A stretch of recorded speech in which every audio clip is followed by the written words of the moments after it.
All right, ladies and gentlemen, today we have lesson 9.3, day 3. Going to help you on a little bit of this information on the first few tables. Then you're going to try some on your own, dealing with the lunch questions. Then you've got some spiral review. Again, got a little Pythagorean theorem with the ladder leaning against the wall. Another Pythagorean theorem trying to find the diagonal. And then which equation has no solution must show work. So in other words, you're going to solve each equation. One of them has no solution. Remember, that's a special answer. All right, so let's go ahead and back to this. Now remember, we've taught you how to fill out your data tables. You're going to go ahead and calculate your marginal frequencies, and that just means the outside information. So what we've talked about before, going across to the right, so 42 plus 18 would be a nice 60. Let me change the color though.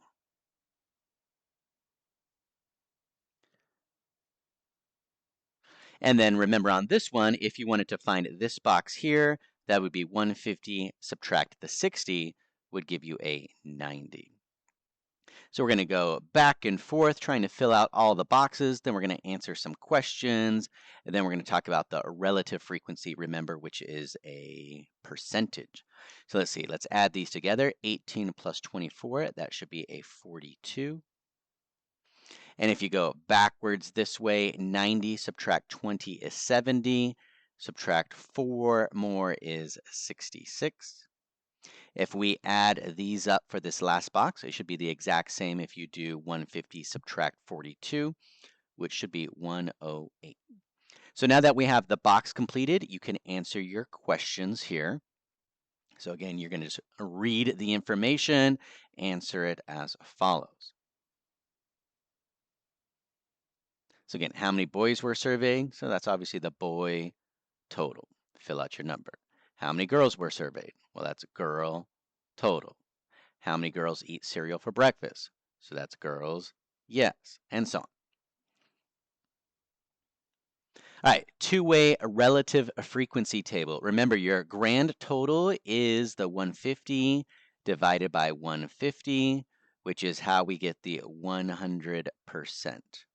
Each of the other ones we're going to fill out accordingly, and that'll give us our percentage. So helping you on a few, again, 42 divided by 150. Let me grab my calculator. Just going to type it in. 42 divided by 150. And that's going to be 0.28, which is going to be exactly 28%. Beautiful. So just help you on one more. 18 divided by 150. We type it in. That's going to be 0.12, which is 12%. So what you're going to do now, again, is find the remaining percentages. You're going to go ahead and do the following information right there. Then you're going to go ahead and answer some questions here.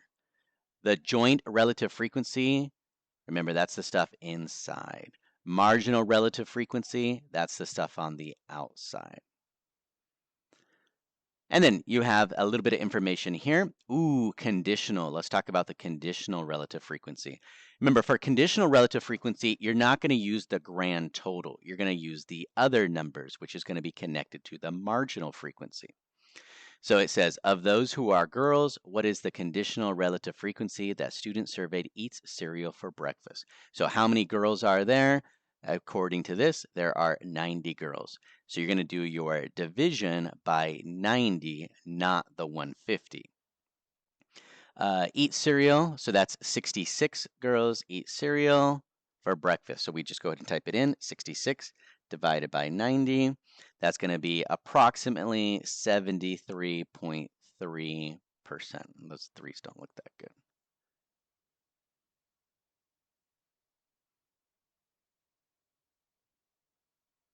Again, the key thing about conditional relative frequency is you don't use the grand total. You use the totals from the marginal frequency, which is what I found right up here on the first data table. So again, once your data tables are complete, then you can answer all of your questions accordingly. What you're going to do again for these tables is you're going to fill in the boxes. So for example, you're going to start moving across using addition or subtraction to try and find the missing boxes. Then you're going to answer some questions. And then when you get to here, remember this is your relative frequency, which is a fancy word dealing with percentage. Start with your grand total in the corner. That's how you get your 100%. Then you go through each one based off of your numbers from the previous data table. So you might be flipping back and forth, but that's all right. And then you're going to answer your questions. All right, let's do one real quick right here. Number 27, review.